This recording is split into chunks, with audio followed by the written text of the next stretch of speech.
Two co-workers, best friends, murdered in a cold case. Only one clue, not a single answer. Welcome to the True Crime Never Sleeps podcast. I'm your host, Larry Lace. Today, we're diving into the unsolved West Coast video store murders. But first, we'd like to thank our sponsor, Poddex, for sponsoring this episode. Poddex are unique interview questions and episode starting prompts in the palm of your hand. Whether you're a new podcaster or existing broadcaster looking to grow your audience or get more engagement, you're going to want to check out poddex.com. Use the promo code Larry21 for 10% off your first order. Now let's get into it, shall we?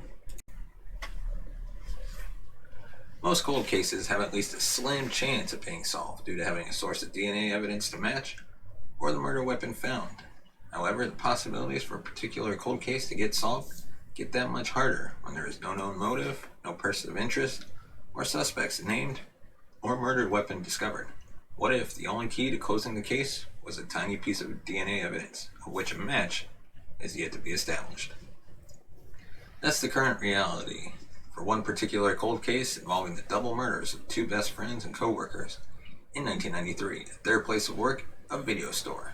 This case, the West Coast video store murders, hopefully will one day get the closure it deserves. But first, let's dive into the victims and who they were. Seann Campbell and Bryan Benson were best friends who grew up together in Warminster, Pennsylvania. In 1993, both were 20-year-old and worked part-time at their local West Coast video store in the Rosemore Shopping Center on County Line Road. However, both men would meet an unfortunate, abrupt end one fateful night that, to this day, no one knows who was responsible for or why it happened at all. Neither Seann nor Bryan had kept any secrets from their loved ones. Both of them attended the same high school and shared mutual friends. Each lived with their respective parents within walking distance from the video store. At the time of their murders, Bryan was attending Bucks County Community College in addition to his part-time job at the video store. Seann also worked full-time at Sylvan's Pools in Abington. Moreover, Seann had been working at the video store for up to 6 years. By that point, while Bryan, sadly, had only begun working there 6 months earlier. Within their last few hours, Seann and Bryan tended to several customers, including Bryan's father, Gary, who had stopped by the store around 9 p.m. to pick up some movies. By his account, nothing appeared out of the ordinary, so there was no reason for him to stay longer than he did. That was according to his wife. On the night of November 10th, 1993, both Seann and Bryan were in the process of closing up the store for the night. Shortly before 10 p.m., both entered the adult X-rated room where they both got fatally stabbed with long-bladed knives into their necks, backs, and chests. Since both Seann and Bryan were at least 6 feet tall and physically fit, investigators firmly believe that there was more than one assailant, with the notion that there had to have been two.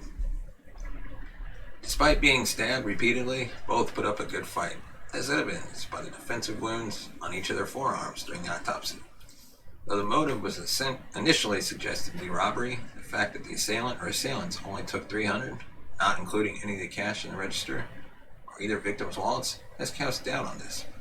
Moreover, police suggest that either the assailants hid in the adult X-rated room of the store before attacking them, or that both men were lured there by some form of force. It is unclear which one of these two scenarios did occur. Unfortunately, no one discovered their bodies until the owner of the store did the next morning, which by then was too late. Police at the scene found neither any signs of forced entry or a murder weapon. Additionally, they discovered that the front door had been left both unlocked and ajar.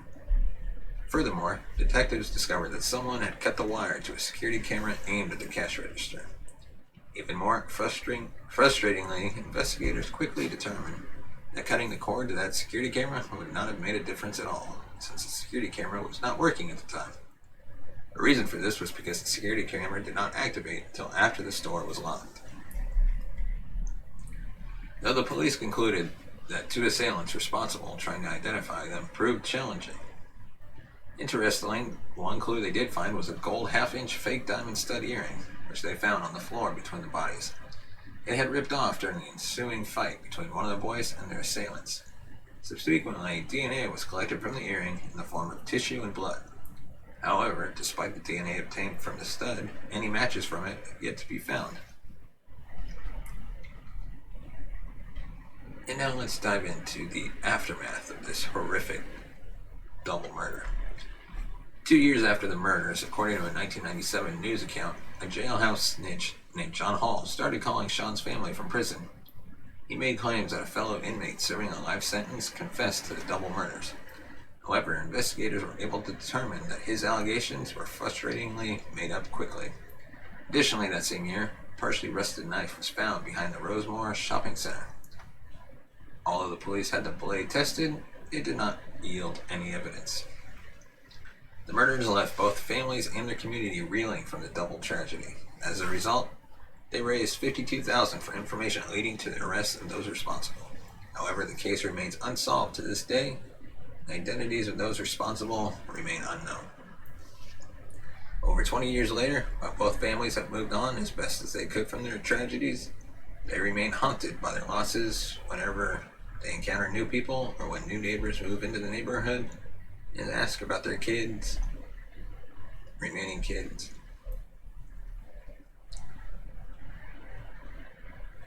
Honestly, I cannot even begin to imagine being in that position. To have lost a loved one, your child no less, in an unexpected, senseless, and violent manner, where you still have no answers as to who killed them or why, you probably will never get any. Besides having to decide on whether even to tell the people you just met about what happened to them or not when asked, both to avoid the awkward reactions or painful reminders, is hard enough. Moreover, they are no longer confident that the murders of their respected loved ones will ever get solved, and at least somewhat made peace with that. Despite that, both families still deserve at least some answers. Hopefully, Seann and Bryan both get justice one day soon.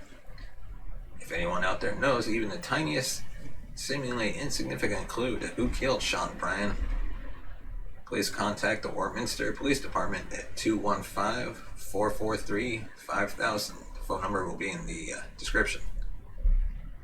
And that's all we have for this episode of the True Crime Never Sleeps podcast, Cold Case Files. Let us know your thoughts on this cold case. Do you think it will ever get solved? Let us know in the comments section below. Give us a thumbs up if you liked the video and hit that subscribe button. And now we're going to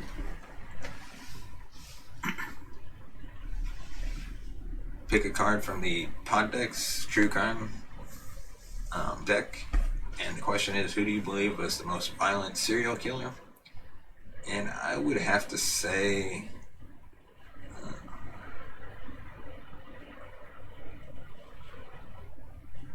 I think it was John Wayne Gacy, because he just kept killing people over and over and over and over and over.